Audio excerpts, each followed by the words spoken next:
Hey everyone, welcome back to another exciting episode of Tech Productions. Today, Bankrupt joined again by Nick and Jake. Howdy, howdy. Well, what's going on, y'all? And today's matchup is me versus Nick. Like always, buttons, links, check them out. Nick has brought us Gohan, which is the first time I think it's been on the channel as well. We've had Jimmy's profile on the channel, and I think we've had Nick's profile actually on the channel as well.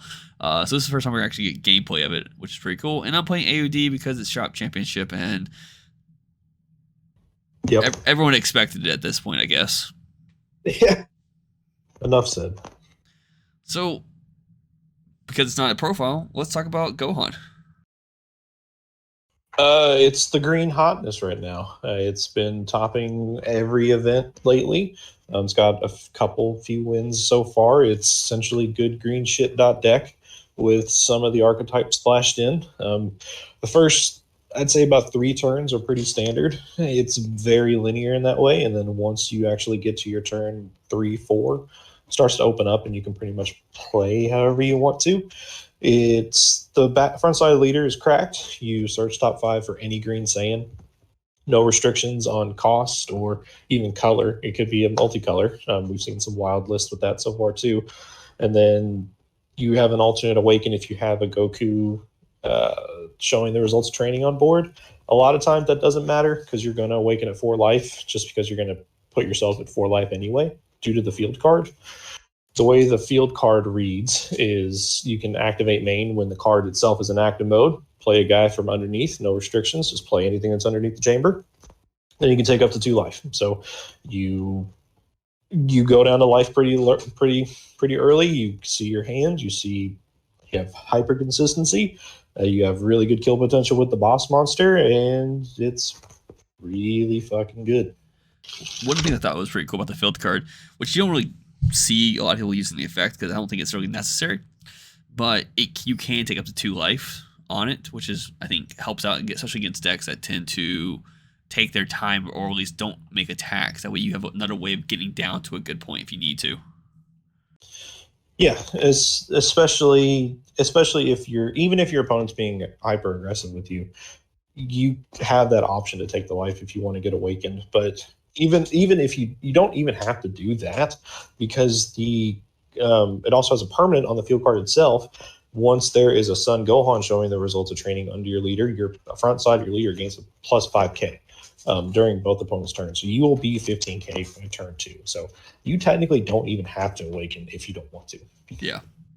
I know your turn 1 was kind of rough in terms of like what was in your hand because like you had trouble like figuring out what to charge, and we see you had to charge one of like that. Cooler's a really good green card right now. I feel like because is it every swing?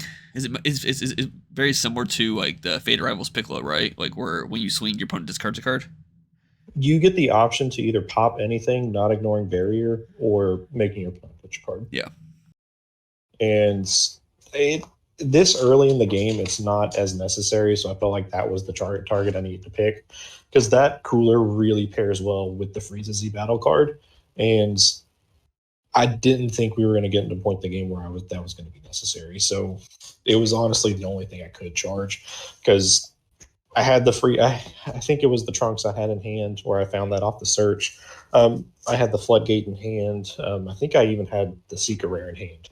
Which in my deck I'm running Cell Max. I didn't pull the Goku, so we're running Cell Max, which I think is still a really good choice. But as the game goes on, the more I realize that we might not even get to my turn 4 because I'm going second. Yeah, you play was it Raffle Charge for it, right? Yes. Yeah. It's the only way I can pop the card on my terms, and doing that defensively is huge. Just as your opponent is thinking to themselves, okay, that card's in rest mode. It's not a threat to me right now. I can just play my turn out, and then you Wrathful Charge and pop it, and then destroy the whole board.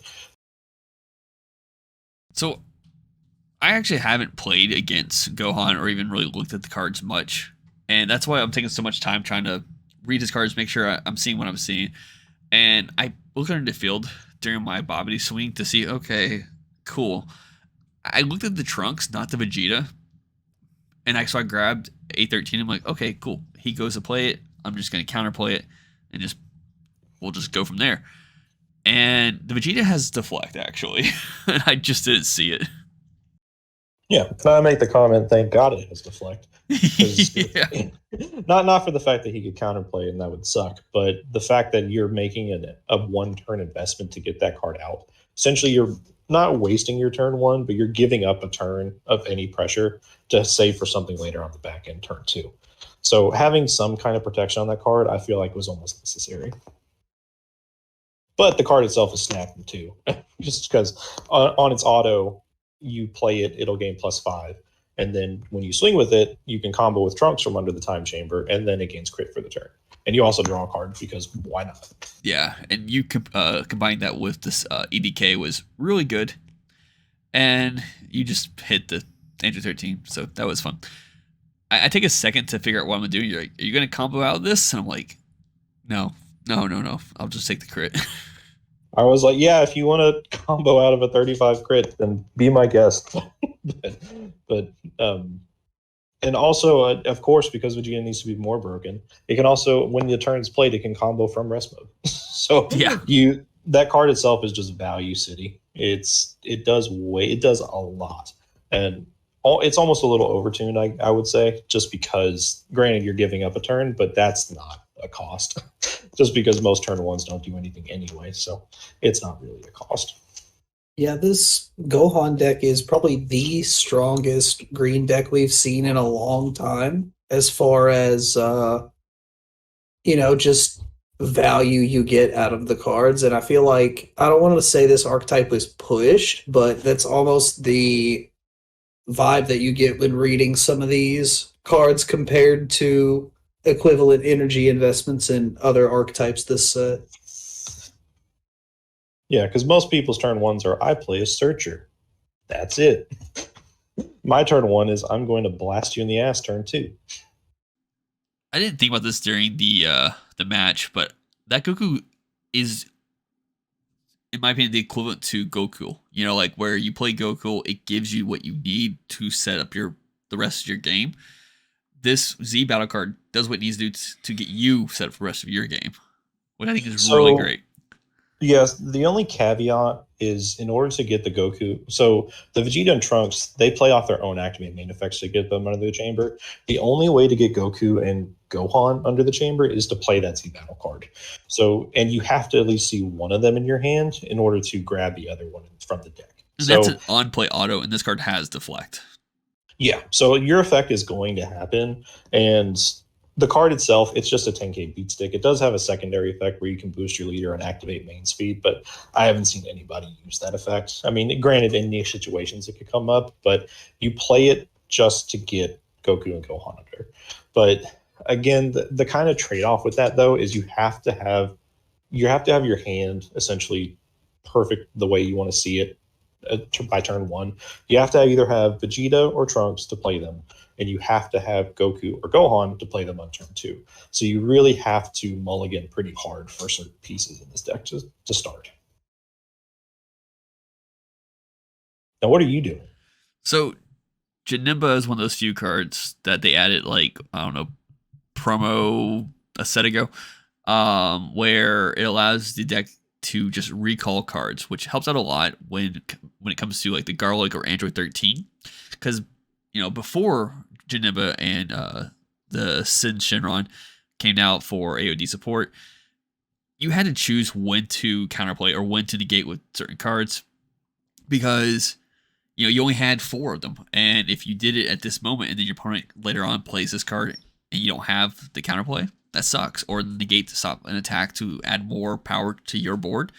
So Janemba allows you to bounce cards back to your hand from your board. You cannot choose itself, and its own permanent prevents it from being added to your hand from the field. So you can't choose another Janemba on the board. But one of the benefits of it, though, like I said, is that you play, in this case I'm doing it to get more draws in my hand by bouncing turtles back to my hand, but you have to have 3 more energy to do this effect, and then it will resand itself at the end of your turn. But yeah, you play the counterplay or you play the Garlic, and then you bounce them back to your hand right after you played them to just continue using that same card over and over and over. And now, like, I made one mess up like a long time ago, and I charged Android 13 before these cards were out, and it cost me the game. But now I feel like I could charge if I had to one Android 13, knowing that I have Genimbus in the deck to bounce them back to my hand every turn now. Yeah, which that's a really strong effect. Just only needing to see, you only really need to worry about seeing at least one of your pieces. And if you have Janimbas, yeah, you're reloading yourself up for defensive plays, or like you did with Turles for more offensive plays and more search power, which that's awesome. Yeah, I felt like I knew you could get really tall, and I knew if the game got to a certain point, you're gonna play cards that could just easily snipe my Bobbity. So I wanted to more or less just get as many AOD cards out of my deck as soon as possible, so I could start drawing to other cards that weren't AOD cards. Yeah, there are some decks that have pretty high barrier removal. I mean, in my list, I'm running the boss monster, of course, the Gohan, which is another value city card, but I don't play it this game. And then I'm also running Faded Rifles as well, just to get more barrier removal.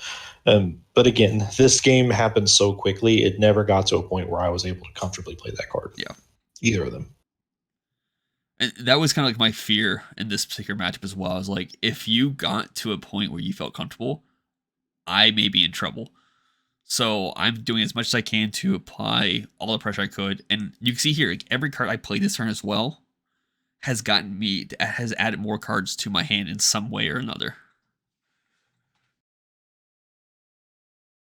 Yeah, which initially when AOD first came out, that was a big problem with the deck, was hand size. And now you're drawing 4, 5, 6 cards almost every turn.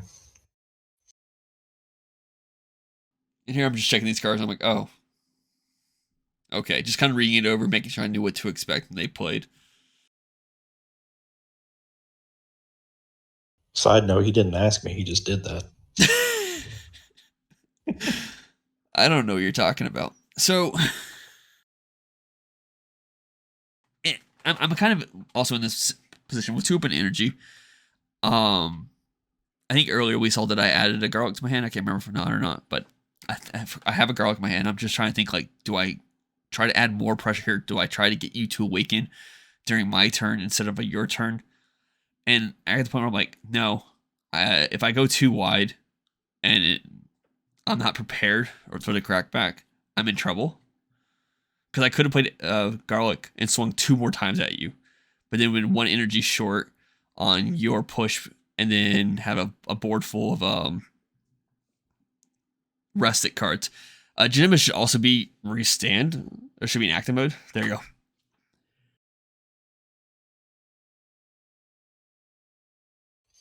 And here is generally one of the essentially the turn play you use with this Goku. Its auto has barrier inherently, and then it'll gain plus 10,000 power when it's played from under the chamber. And then it has an activate main where you pay a green, send the card to the drop area, you draw a card, and then you play the Gohan out. So you get both of them out on the same turn, more or less. And the Gohan, its main ability is it can KO any battle card. Not ignoring barrier, but it's a really good form of removal, especially as you can see here, he's gone into the garlic and the slug, and I don't want him to have a super combo on board, and I'd like to counterplay, so we can just pop it immediately. Yeah. But that turn 3 aggression was just so powerful. Essentially, it put me on the back foot for the rest of the game. I just have to be more defensive with my plays, but unfortunately, with only 3 energy in green, that's kind of a tough ask.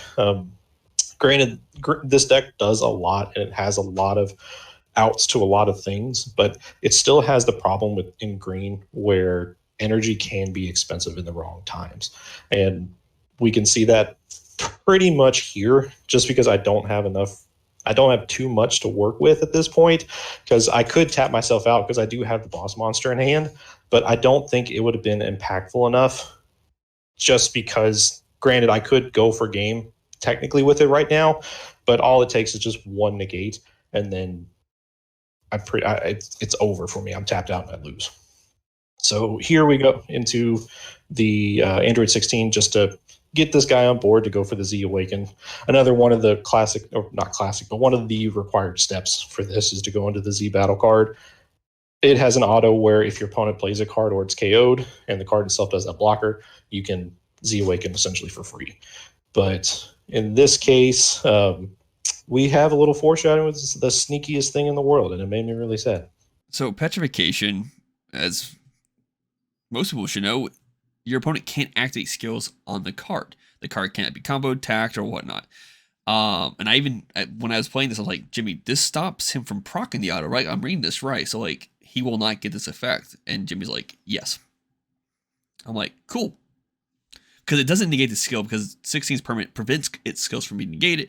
It's a blocker, has the flex, so it's hitting the board. It's going to stay on the board, and it's going to be protected against most colors. Or I guess, yeah, in general, everything when it's played. But yeah, because 4 out of 5 colors, every card in the game but 1. And petrification is the one that will prevent you from getting your effects off. So now I have a 5k body that just sits there and does nothing. And this right here is, after looking in the back, I feel like this was the point where the game was just out of control for me. We do the floodgate just because his hand is pretty fat right now. We want to limit that hand size, and I can't Z Awaken, essentially, is what it's looking like. So we have to slow him down some way, and the only way we can do that is with the floodgate to force him to Z charge every time he wants to swing. So yeah, he has to commit pretty heavily with his stuff on board if he wants to go for game that way. Which we saw last turn. I did draw a ton of cards. And it just comes down, you have 3 life, 1 open energy. So you could have another negate ready to go. It just comes down, can I add enough pressure to do something about it? And here, are you willing to burn another life? You told me to draw more cards, which I just felt like, that's cool. That's what I want to do. Thanks. And we can't take the burn, especially right now, just because as wide as you can go, we can't just let a free damage go through like that. And here we do have the Goku's Kamehameha Deflection, which is another really good green busted card. So it stops his essential swing from that Janemba if he wanted to swing with it. And now he's gonna pretty much be forced to use the cards from his hand and spend his energy if he wants to kill me. Yeah. So initially when I read 16, I thought it had barrier as well. And after I played Broly, you're like, why not just hit the 16? I'm like, it has barrier, right? And you're like, no. I'm like, oh. Okay, whatever. I called it. It's fine. But it still doesn't matter because I can't even block with it, so it's just sitting there. If you remove the 16, you would still get to Z Awaken. So he was trying to trick you, Bancroft. Does it really? Permanents don't activate. But it's the auto skill that. It's the auto that. His permanent is what lets him Z Awaken. Well, we did mess up then, because that would have changed a lot, honestly, because I was under the impression that we couldn't do it anyway. So yeah, that changes a bit, because you do eventually remove the card, and then that would have got me to Z Awaken. That would have helped me survive a little bit longer. Oh, okay. Yeah, cause I guess because it's part of the auto is why we thought it. But yeah.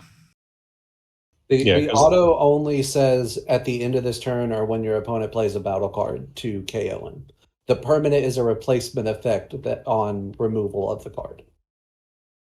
And permanents do not activate, so it can still resolve under petrification. This is why we have judges, people. But obviously I didn't choose it. It's fine. It works out.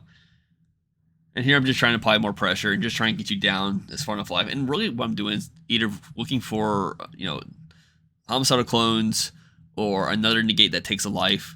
And I played Sin, and I do end up popping it because you made the comment earlier. But knowing that in future, like, I would just draw the 1 card instead of going for the pop and just continue adding pressure here. Yeah, because in this case, it would have changed a little bit because I would have been able to Z Awaken. That would have been 5k more. Less that I would have been able to get through. And with that being said, thank you for your opportunity. Keep minders, buttons, links, check them out. Bye.